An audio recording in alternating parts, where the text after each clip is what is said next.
नमस्कार साथियों। आज हम नई शुरुआत कर रहे हैं। आज हम एक ऐसी किताब को लेके चल रहे हैं जिसके बारे में अभी बहुत चर्चा भी है और बहुत ज़्यादा ट्रेंडिंग में है।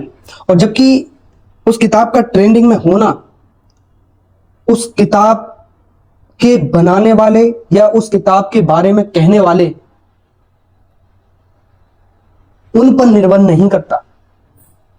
ये सब कुछ हमारे जो पूरे विश्व में जिस प्रकार से जिस चीज का विरोध किया गया वो उतनी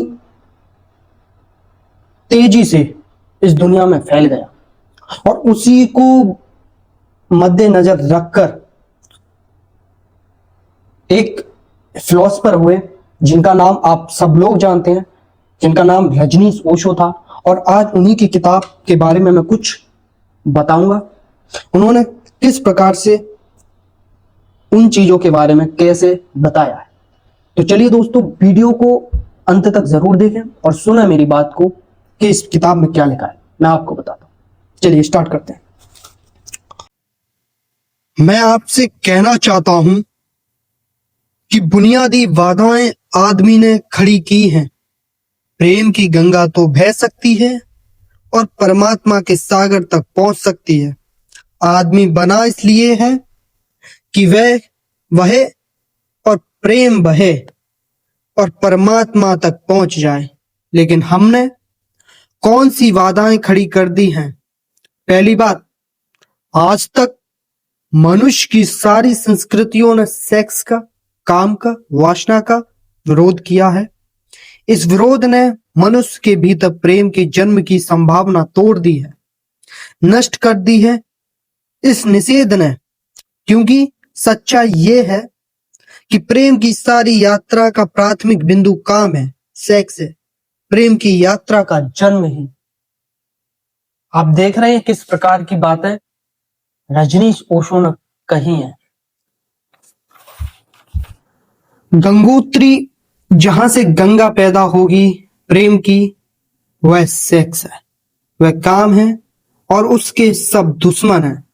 सारी संस्कृतियां और सारे धर्म और सारे गुरु और सारे महात्मा तो गंगोत्री पर ही चोट कर दी, वहीं रोक दिया। पाप है काम, अधम है काम, जहर है काम।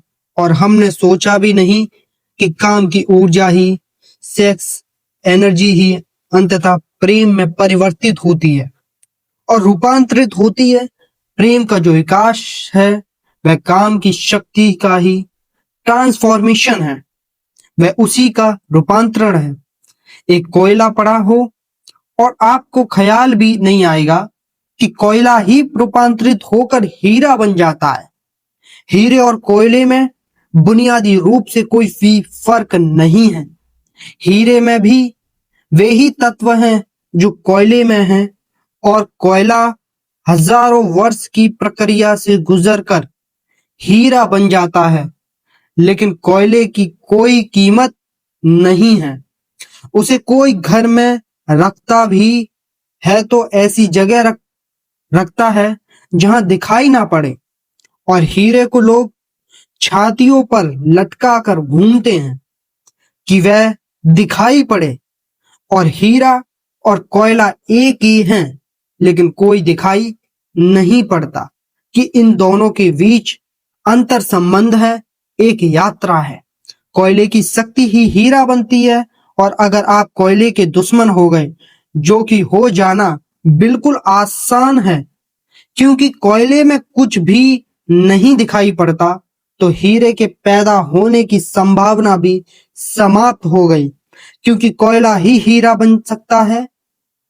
सेक्स की शक्ति ही, काम की शक्ति ही प्रेम बनती है। लेकिन उसके विरोध में है सारे दुश्मन हैं।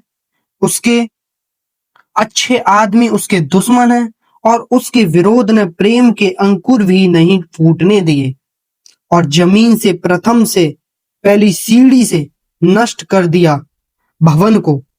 फिर वह हीरा नहीं बन पाता, कोयला, क्योंकि उसके बनने के लिए जो स्वीकृति चाहिए जो उसका विकास चाहिए, जो उसको रूपांतरित करने की प्रक्रिया चाहिए, उसका सवाल ही नहीं उठता। जिसके हम दुश्मन हो गए, जिसके हम शत्रु हो गए, जिसके हमारी द्वंद की स्थिति बन गई और जिससे हम निरंतर लड़ने लगे। अपनी ही शक्ति से आप आदमी को लड़ा दिया गया, सेक्स की शक्ति से आदमी को लड़ा दिया गया और शिक्षाएं दी जाती हैं कि द्वंद छोड़ना चाहिए। क्या? द्वंद छोड़ना चाहिए, कॉन्फ्लिक्ट छोड़नी चाहिए, लड़ना नहीं चाहिए। और सारी शिक्षाएं बुनियाद में सिखा रही हैं कि लड़ो। तो दोस्तों, मैंने जो बोला, मैंने जो पढ़ के आपको बताया, आपने थोड़ा सा भी अगर ध्यान दिया तो समझ में आई होगी बात कि किस की ओर इशारा कर रही है। और जो कि एक तरीके से कहा जाए अब और हमारे देश में ये एक बीमारी की तरह फैल रही है। कितने ज्यादा रेप केस हो रहे हैं, आए दिन हर दिन रेप पर रेप होते हैं। कहीं ना कहीं किसी ना किसी क्षेत्र में देखो, न्यूज खोल कर देखो तो रेप की जो अगर रेखा देखेंगे तो बढ़ती जा रही है।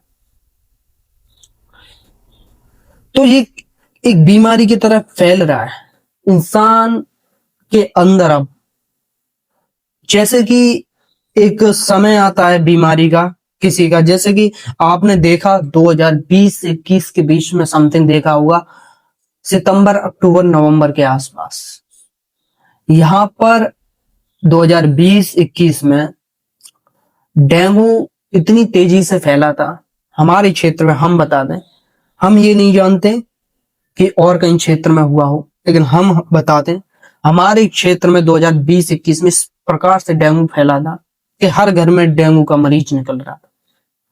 वैसे ही आप ये समझिए कि जो ये प्रॉब्लम है वो हर घर में क्रिएट हो रही है। हर घर में एक बीमार व्यक्ति मिलेगा बहुत तेजी से, क्योंकि विरोधाभास हुआ है बहुत। मैं इस चीज में ये कहना चाहता हूं कि प्रॉपर शिक्षा ना होने की वजह से ये चीज बीमारी में बदल गई। और अब कैसे इसको कंट्रोल करेंगे, ये एक समस्या है जिसका सॉल्यूशन भी हम ही निकालेंगे। हम लोग ही, आप, हम सब लोग मिलकर निकालें। इसलिए आप हमसे जुड़े रहिए।